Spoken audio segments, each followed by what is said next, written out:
This is the chapter 7th of Telangana SSC syllabus, the classification of elements, periodic table, and in this video I am going to explain you various periodic classifications like Dobereiner's triads, Newland's octave rule, Mendeleev's periodic table, and the modern periodic table, I mean to say the Moseley's periodic table. So, the first law is Dobereiner's law of triads.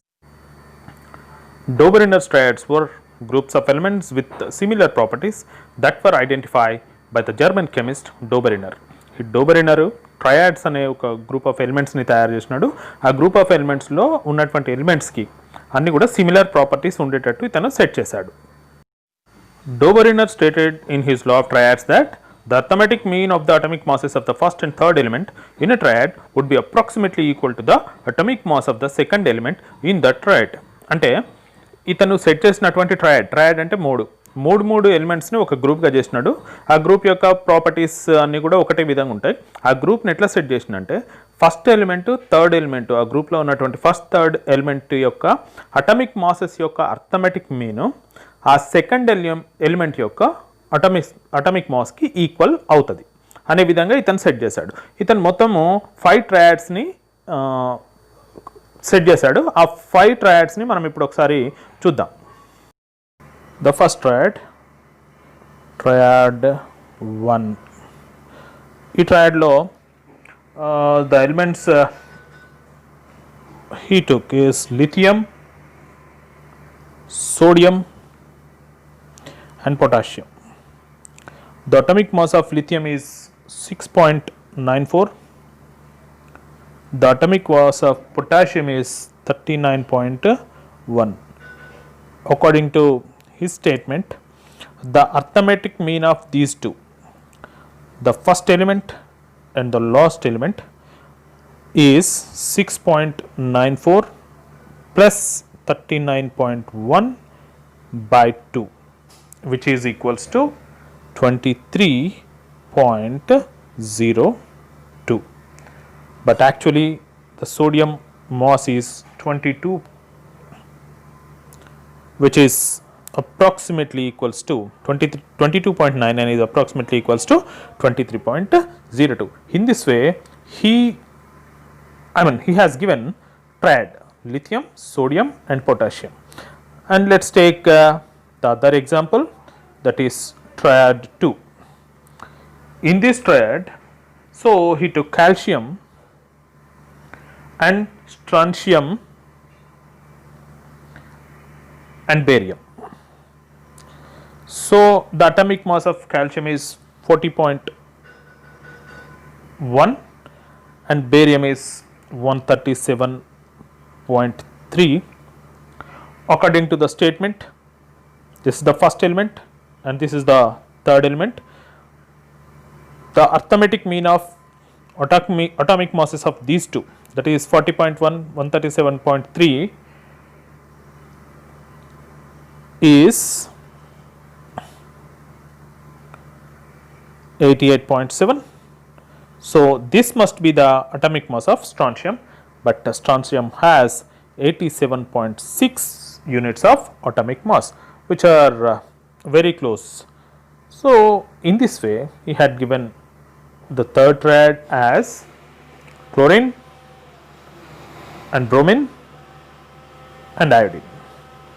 So the mass of chlorine is 35.4 and the mass of iodine is 126.9. So the average of these two is 81.1, but bromine mass is 79.9, which is very close to 81.1.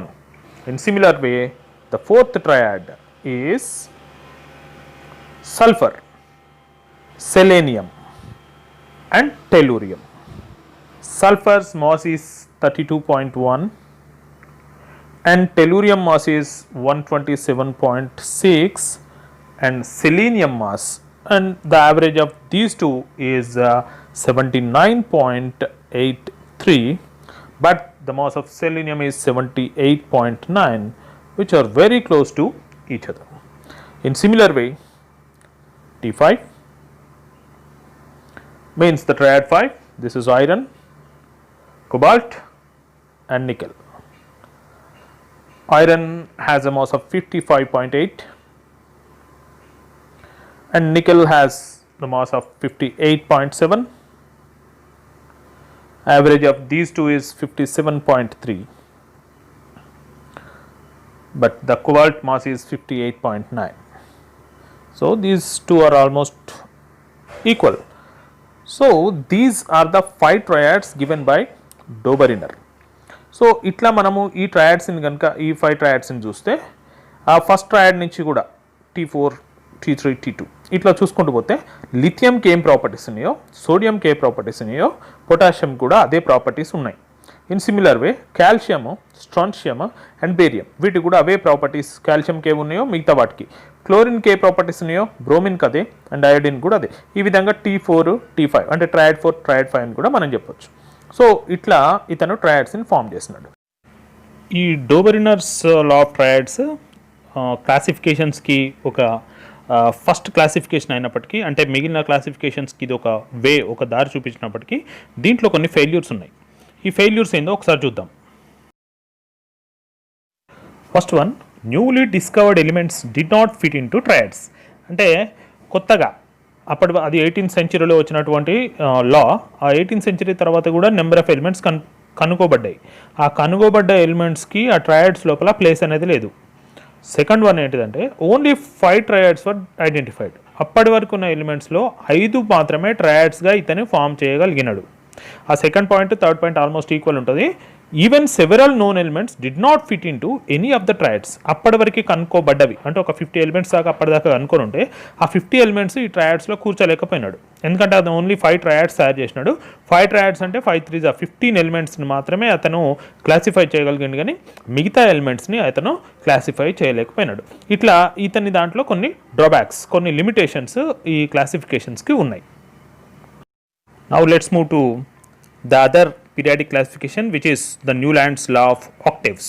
ఇప్పుడు next periodic classification అన్నటువంటి Newlands law of ఆక్టేవ్స్ని ఒకసారి చూద్దాం. So ఈ Newlands octaves law ఏం చెప్తుందంటే every 8th element has similar properties when the elements are arranged in the increasing order of their atomic masses. అంటే ఉన్న ఎలిమెంట్స్ని అప్పటి వరకు కనుగొనబడినటువంటి ఎలిమెంట్స్ నాకు తెలిసి 62 అనుకుంటా. ఆ 62 ఎలిమెంట్స్ని కనుక మనము వాటి యొక్క అటామిక్ మాసెస్ యొక్క ఇంక్రీజింగ్ ఆర్డర్లో, అంటే తక్కువ అటామిక్ మాస్ ఉన్నదాన్ని ఫస్ట్ అట్లా కొంచెం కొంచెం పెరుగుతూ ఉంటే అట్లా వరుసగా మనం 62ని పేర్చుకుంటూ పోతే ఫస్ట్ ఎలిమెంట్కు ఏవైతే ప్రాపర్టీస్ ఉన్నాయో ఆ 8th ఎలిమెంట్కి కూడా అదే ప్రాపర్టీస్ ఉంటాయని చెప్పేసి న్యూలాండ్ చెప్పాడు. This is a simple figure to explain the Newlands Octave rule. ఇక్కడ మనం చూస్తే ఆ లిథియంకు ఏ ప్రాపర్టీస్ ఉన్నాయో సోడియం కూడా ఏ ప్రాపర్టీస్ ఉంటాయి. ఎందుకంటే లిథియం 1 నెంబర్ కనుక మనం తీసుకుంటే సోడియం అనేది 1 2 3 4 5 6 7 8 అవుతుంది. కాబట్టి న్యూలాండ్ ప్రకారము ఫస్ట్ దానికి ఎటువంటి ప్రాపర్టీస్ ఉంటాయో 8th ఎలిమెంట్కి అదే ప్రాపర్టీస్ ఉంటాయి. ఇన్ సిమిలర్ వే సెకండ్ దానికి ఎట్లుంటాయో 9th దానికి అవే ప్రాపర్టీస్ ఉంటాయి. అంటే ఆ బెరిలియంకి ఏ ప్రాపర్టీస్ ఉన్నాయో మెగ్నీషియంకి అదే విధంగా ఉంటాయి. అట్నే బోరాన్కి ఉన్నటువంటి ప్రాపర్టీస్ అల్యూమినియంకు, అక్కడ కలర్ కూడా చూపించడం జరిగింది. లిథియం సోడియం గ్రీన్ కలర్లో, అట్నే బోరాన్ అల్యూమినియం ఎల్లో కలర్లో, అట్లా డిఫరెంట్గా చూపించడం జరిగింది. ఈ విధంగా న్యూలాండ్ తన క్లాసిఫికేషన్ని చేశాడనమాట. ఈ న్యూలాండ్ యాక్టివ్ రూల్లో అంటే న్యూలాండ్ క్లాసిఫికేషన్స్లో కూడా చాలా లిమిటేషన్స్ ఉన్నాయి. అంటే చాలా ఫాల్ట్స్, చాలా తప్పులు ఉన్నాయి. ఒకసారి వాటిని మనం ఒకసారి చూద్దాం.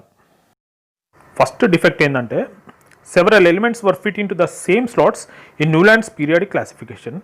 Example cobalt and nickel were placed in the same slot. అంటే ఒకటే స్లాట్లో, అంటే ఒకటే గడి లోపల 2 ఎలిమెంట్స్ను పెట్టడం జరిగింది.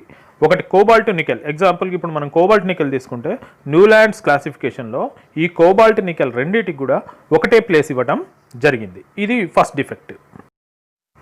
సెకండ్ డిఫెక్ట్ ఏంటంటే ఎలిమెంట్స్ విత్ డిసిమిలర్ ప్రాపర్టీస్, అంటే వేరే వేరే ప్రాపర్టీస్ ఉన్నటువంటి ఎలిమెంట్స్, అంటే సమానమైన ప్రాపర్టీస్ లేనటువంటి ఎలిమెంట్స్ వర్ గ్రూప్ టుగెదర్, అంటే కలిపి గ్రూప్ చేయబడ్డాయి. ఫర్ ఎగ్జాంపుల్ హాలోజన్స్ అంటే ఫ్లోరిన్, అలాంటివి ఫ్లోరిన్ క్లోరిన్ అవి were grouped with some metals such as cobalt nickel and platinum. ఈ కోబాల్ట్ నికెల్ ప్లాటినంకు యొక్క ధర్మాలకి హాలోజన్ యొక్క ధర్మాలకు అసలు సంబంధమే ఉండదు. కానీ న్యూలాండ్ యాక్టివ్ రూల్లో వీటిని కలిపి గ్రూపింగ్ చేయడం జరిగింది.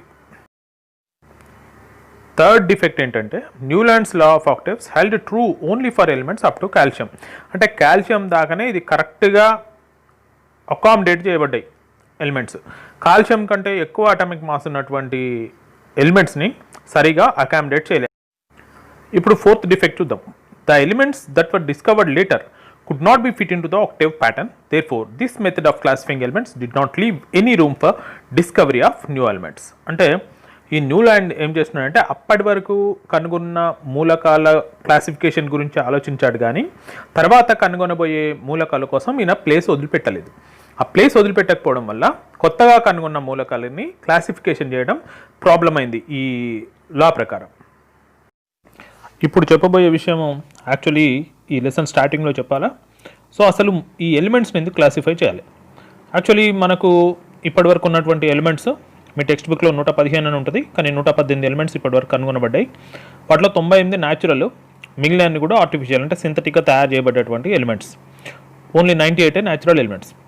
అయితే మీరు 9th క్లాస్లో మిక్స్చర్స్, కాంపౌండ్స్ అండ్ ఎక్సెట్రా మీరు చదువుకున్నారు.